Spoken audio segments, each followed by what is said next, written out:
ese ácido, por la presencia del oxígeno, ya es un oxácido. ¿Bien? ¿Qué pasaría si tuviera, por ejemplo, el hidrógeno inicial y un halógeno, cloro, por ejemplo? Si voy a nombrar con nomenclatura tradicional a ese ácido, ya ese ácido es hidrácido, ante la ausencia del oxígeno. Entonces acá ya tenemos, por lo menos, la función química definida. Esto se trataría de un ácido oxácido. ¿Y cuál sería este? A ver, la estructura de fórmula para este tipo de compuestos tengo un metal al inicio y el oxígeno al final. La presencia de ese metal, al centro tengo un no metal, ya más o menos me indica que se trataría de una sal y el oxígeno al final de una sal, ¿de qué tipo? Oxisal. Bien, entonces eso es lo que voy a nombrar. Voy a nombrar el ácido oxácido y voy a nombrar por este lado la sal oxisal. Para ello, no sé si nos están dando, no nos están dando las cargas. Es importante conocer que el hidrógeno va a trabajar siempre en estos casos con carga más 1 y el oxígeno con carga menos 2. Eso me va a facilitar lo siguiente. Más 1 por aquí, menos 2 por acá. ¿Qué me va a facilitar? Que el no metal central, bien, pueda ser calculado en su carga. ¿Sí? ¿Más 2?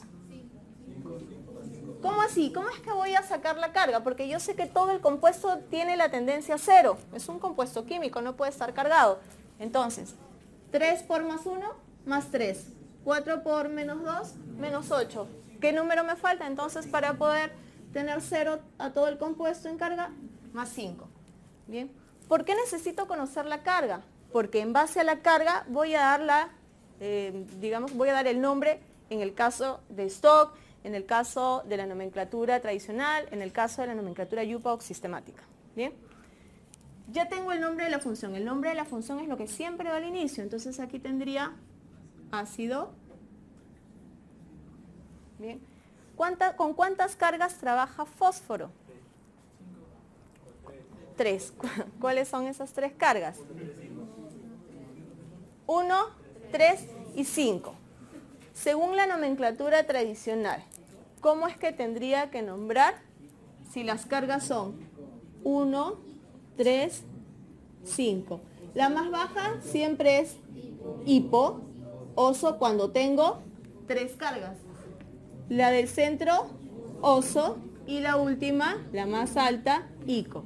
Entonces, ya con esto tendría la primera parte, ¿bien?, de la terminación para este ácido. El elemento central es el que da la terminación del nombre, así que estoy hablando del ácido fosfórico. Bien. Listo, ya tengo el primer nombre. Ahora, para este caso de la sal oxisal, es preferible aprendernos, por ejemplo, las cargas de los elementos que se encuentran en el grupo 1 y en el grupo 2. Los más comunes o frecuentes. ¿Por qué? Porque dado que están en el grupo 1, la única carga que disponen es su carga más 1.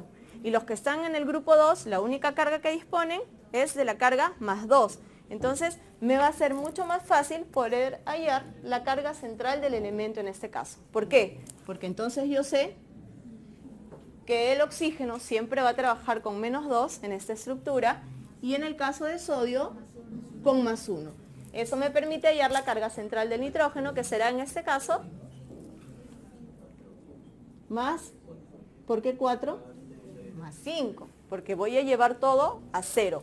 Menos 6 más 6, 0. Bien, ahora le voy a dar el nombre. Nitrógeno, ¿con cuántas cargas trabaja?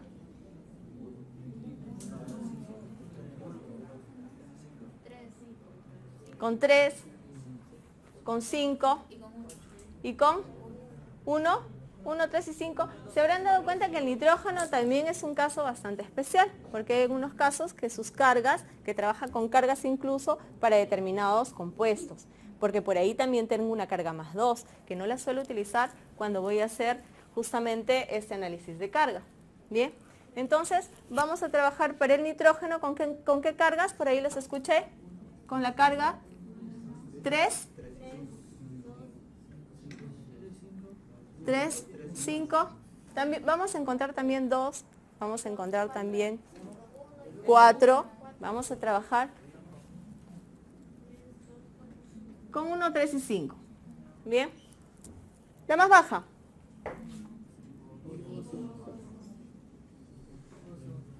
La siguiente. Y la otra, considerando que trabajo solo con 3 cargas. Bien. Entonces, ¿cuál va a ser el nombre que le voy a dar a esta sal oxisal? A ver, todo lo que va siempre hacia el final es lo que, en el caso de las sales, va a marcar el nombre. Si estoy hablando que mi terminación es ico, cuando se trata de sales, esta terminación ico va a pasar a ser ato. Si fuese oso, la terminación va a ser ito, y si fuese hipo-oso, vamos a trabajar con hipo-ito. Entonces, el nitrógeno se convierte en un nitrato. De repente lo han visto desde 2 puntos de vista distintos. Cuando se trata solamente de una carga, yo puedo decir sódico o de sodio. Bien, en cualquiera de los 2 casos es válido. Entonces vamos a colocar nitrato sódico, que es como lo tenemos básicamente en mis clases en Nimbus. Bien, para una sola carga. Nitrato sódico. Bien. Ya tenemos la primera, entonces, respuesta. Vámonos con la siguiente. En la siguiente pregunta nos dice, escriba la fórmula química de los siguientes compuestos, A, B, C y D, y dar sus nombres. Bien, y nos dan una serie de reacciones. Aquí tenemos más oxígeno, Al2, perdón, muchas gracias. Un favor, van anotando código, nombre y firma. Gracias. A ver, entonces sigamos aquí. Al2 o 3 más agua. Una sustancia B. Acá tengo una sustancia C más agua. H2SO4. Y tengo una sustancia B más H2SO4 D más agua. Uy, no he traído, no es posible, no he traído mota.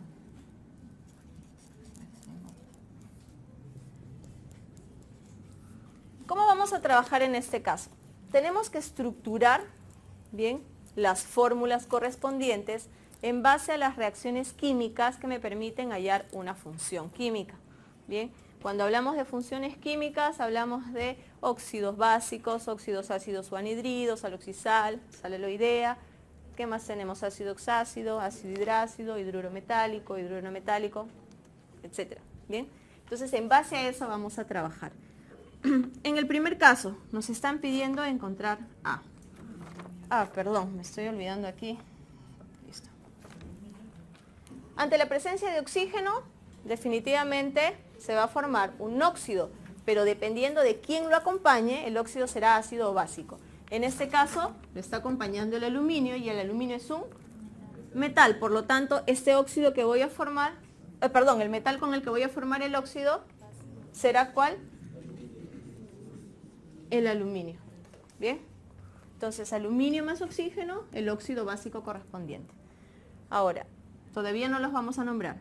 Si ese óxido básico, y seguramente lo hicieron en laboratorio, lo hago reaccionar con agua, agito bien, ¿y qué voy a obtener? El correspondiente hidróxido, porque sigo trabajando con un metal, sigue teniendo propiedades básicas. Okay. ¿Cómo se estructura el hidróxido? ¿Cuál es el grupo funcional que identifica el hidróxido? El OH. ¿Sí? ¿Recordarán? OH. ¿Qué carga tiene el OH?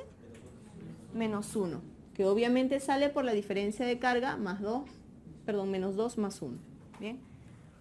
Si estoy trabajando con el aluminio ¿con qué carga trabaja? Se encuentra en el grupo 3 de la tabla periódica, entonces se está trabajando con +3. Mi fórmula entonces es AlOH3. Bien, lo que he hecho ha sido un cruce de la carga. Bien. Luego, ¿qué me indica? Voy a formar el reactivo C aquí. Dice que cuando este reactivo reacciona con agua, formo este ácido sulfúrico, que es un ácido oxácido. Recordando, en las funciones químicas, cuando reacciona ¿quién con agua? Forma el correspondiente ácido oxácido. Se supone que el que reaccione tiene que tener también propiedades ácidas. Entonces, en este caso, nos podemos guiar del resto que acompaña el hidrógeno. Entonces tenemos un óxido, ácido o anhidrido. Bien, que es el anhidrido corresponde a la terminología en la nomenclatura tradicional. Pero en la nomenclatura actual se trabaja como un óxido ácido. ¿Qué carga tiene en este caso el ácido sulfúrico? Oxígeno menos 2, ya sabemos que eso no va a variar. Hidrógeno más 1, la carga central entonces va a ser más 6. Trabajamos nuevamente con las cargas que corresponden al azufre. Entonces, ¿cómo vamos a trabajar con el azufre? Cargas del azufre, ¿recuerdan? 2, 4 y 6. Igual, hipooso, oso e ico. Bien, si este es más 6, entonces estoy trabajando con terminación ico. Este ácido será ácido sulfúrico, ¿verdad? Por lo tanto, ¿de dónde proviene su precursor? De un óxido. ¿Cuál es el óxido? No puede ser óxido sulfuroso y formar ácido sulfúrico. Tendría que partir del óxido o el anhidrido sulfúrico, si lo queremos llamar en la nomenclatura tradicional, del anhidrido sulfúrico, que sería el S. El S está actuando con más 6 o 3. La carga del oxígeno, menos 2. La carga del azufre viene a ser la misma, porque esto llega a 0. Bien, entonces tengo el correspondiente el óxido ácido para formar un ácido oxácido. Sigo abajo y me indica que aquí está haciendo uso del producto B, que es de la segunda parte del hidróxido de aluminio. Está haciendo uso de esta sustancia. ¿Qué pasa cuando un hidróxido reacciona con un ácido? En este caso con un ácido oxácido. Obtengo una sal más agua. ¿Cómo identifican este tipo de reacciones? Porque cuando yo tengo el OH que identifica un hidróxido por un lado y el hidrógeno o el hidrógeno que identifica al ácido por el otro, de aquí nada más sé que voy a formar el agua. Y el resto no metálico más el metal del otro se juntan, bien, para formar, en este caso, sulfato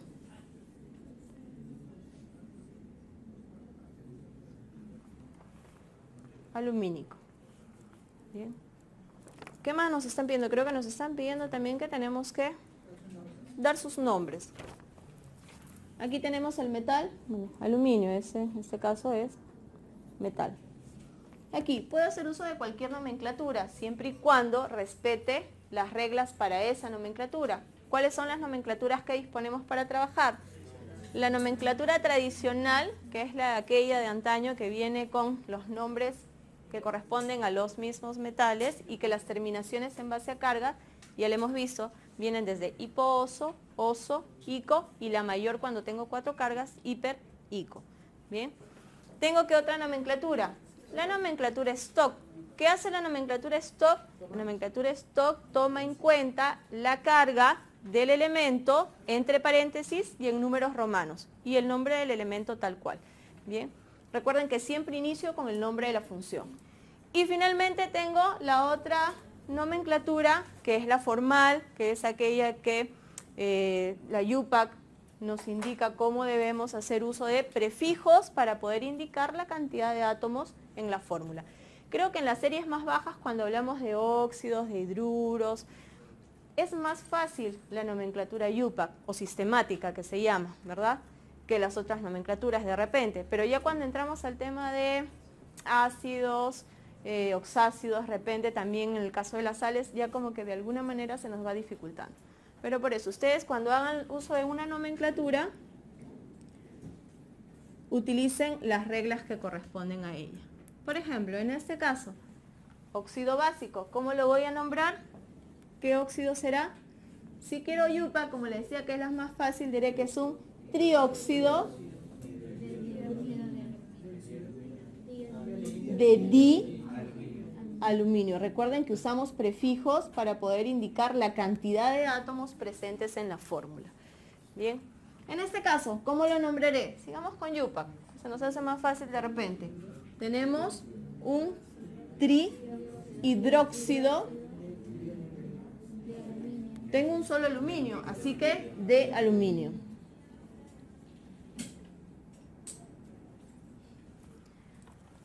Aquí, SO3 es un trióxido de azufre. Está solito el azufre. Bien, trióxido de azufre. Muy bien. Aquí, bueno, ya lo tenemos aquí, es el trihidróxido de aluminio. La sal. En el caso de la sal, hemos hecho uso solo de la nomenclatura tradicional. ¿Por qué? Porque en nuestro lenguaje diario, por ejemplo, en el mundo de la química, en los laboratorios, aún se maneja la nomenclatura tradicional para los ácidos. En la misma bibliografía ustedes verán y me indican que es un ácido sulfúrico y más no usan la nomenclatura IUPAC. De repente la nomenclatura IUPAC, que es más formal, va para el lado de la investigación. Porque necesito, bueno, nombrar un compuesto químico y que lo lean en cualquier país y que entienda en base a qué compuesto químico está trabajando. Es algo universal, ¿verdad? Pero aquí, en este caso, vamos a hacer uso de la nomenclatura tradicional. Esto está proveniendo de este resto no metálico. Y sabemos que aquí el azufre está actuando con +6. Así que la terminación es -ico. Cuando en los ácidos la terminación es -ico, ese resto para formar la sal se convierte en ato. Entonces estoy hablando de un sulfato de aluminio, o para seguir con la misma línea que tenemos en nuestra documentación de Nimbus, sulfato alumínico. Bien. Y ahí tenemos entonces nombrados aquellas sustancias que hemos encontrado en estas reacciones de formación de funciones químicas. Bien. Ahora nos vamos con la tercera pregunta. Me pide hallar la composición centesimal del carbonato cuproso. Bueno, vamos a hallarlo.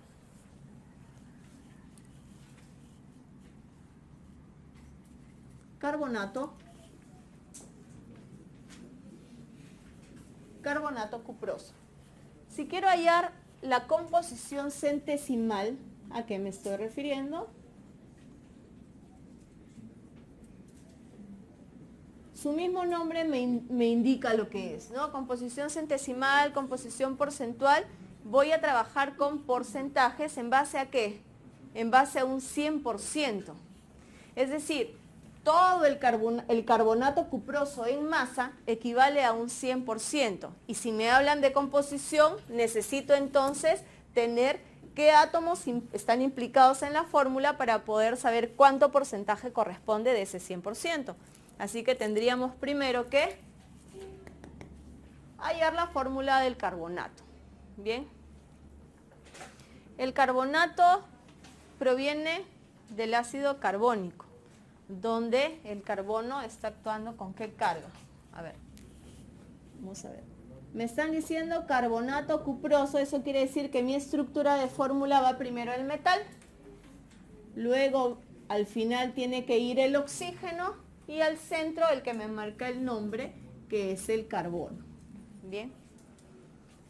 No sé si les sea a ustedes más fácil, bien, aprender los restos metálicos más comunes que existen. No sé cómo lo habrán trabajado en clase, pero, por ejemplo, sulfato, SO4, sulfito, SO3, nitrato por los aniones.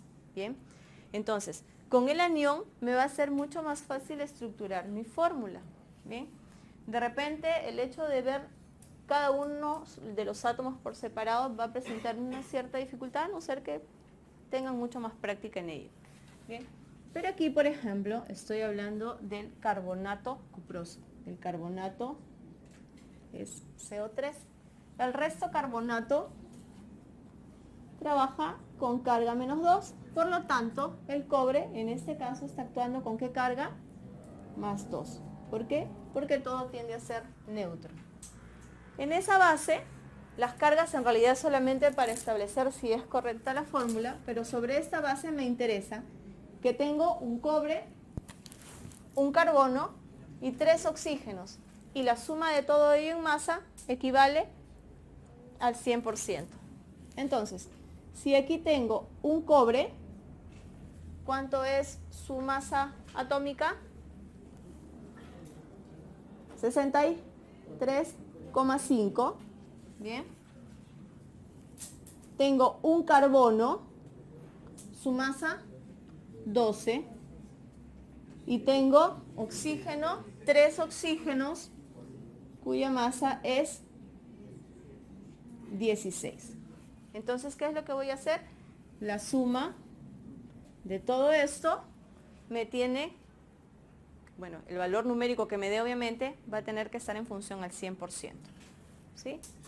¿Cuánto será? ¿Cuánto es la suma total? A ver, vamos calculando también ustedes. 123,5. Bien. ¿Qué masa es esta? Lo que hemos calculado, ¿qué masa es? Es la masa molecular. Bien, que para efectos de nuestro trabajo en composición centesimal vamos a trabajar con 123,5 gramos, que son en realidad 123,5 UMAS. Bien. Ahora, ¿qué es lo que necesito? Tener el porcentaje de cada fracción. Para cobre, digo 123,5 gramos corresponden al 100%. 63,5 gramos, ¿a cuánto corresponde? Hay una fórmula, ¿no?, que es para hallar directamente el porcentaje por cada uno de ellos. Pero si podemos deducirlo, ¿de dónde parte la fórmula? Parte de una regla de 3 simple. Entonces, no creo que haya ningún problema en que lo manejemos de esa manera. Finalmente, vamos a llegar al resultado final. A veces, aprendernos una fórmula de repente, bueno, está bien si tenemos buena memoria o no, pero mejor es nuestro poder de raciocinio, el hecho de que deduzcamos, de que interpretemos, y de esa manera va a ser mucho más fácil poder llegar a la resolución del problema. Bien, vayan calculándolo mientras vamos planteando para carbono.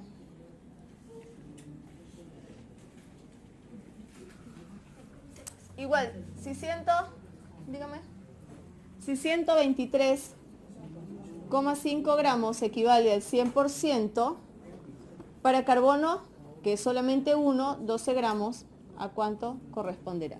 Y finalmente para oxígeno, 123,5 gramos sigue siendo el 100% porque todo se basa en la misma sustancia química, pero en este caso la fracción es del oxígeno. ¿Cuánta es la fracción? 48 gramos. ¿Cuánto será? Una recomendación: cada fracción que voy a hallar tiene que estar en la misma cantidad de decimales. Por ejemplo, si voy a tomar 2 decimales aquí, háganlo en cada uno de ellos para que al final, cuando comprueben, la suma tiene que dar 100%. Bien, y tengan mucho cuidado también cómo es que redondean ese decimal. Tengan en cuenta el valor numérico que se encuentra al costado. Un poco lo redondeen por redondear, porque a veces si no van a encontrar algunas diferencias. Listo, ¿cuáles son los valores entonces que hemos hallado ahí? 51,41.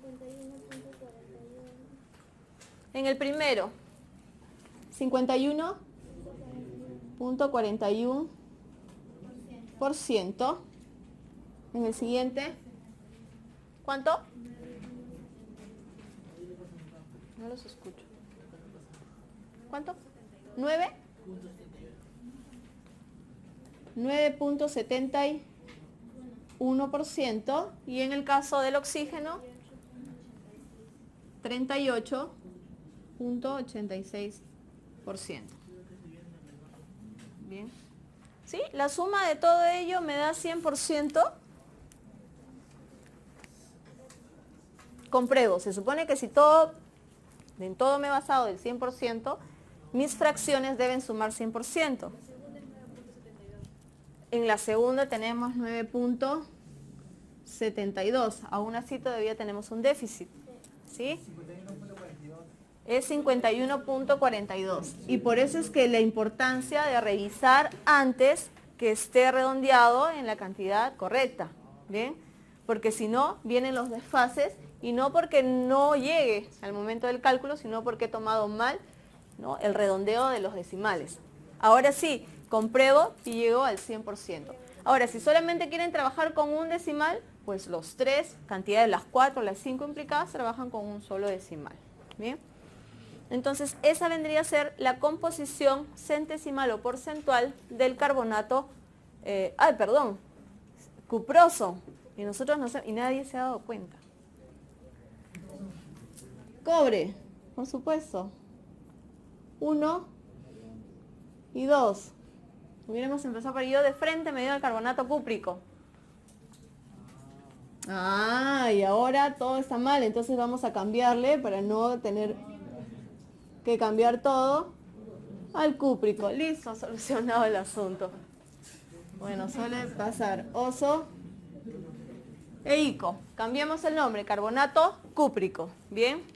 ¿El cuproso con qué trabajaría? Trabajaría con +1. Bien, y no nos hemos dado cuenta de eso, ni la profesora se ha dado cuenta. 2 acá y 1 acá. Pero dejémoslos con cúpricos, ¿no? Por no almorzar, pues ya ven lo que pasa.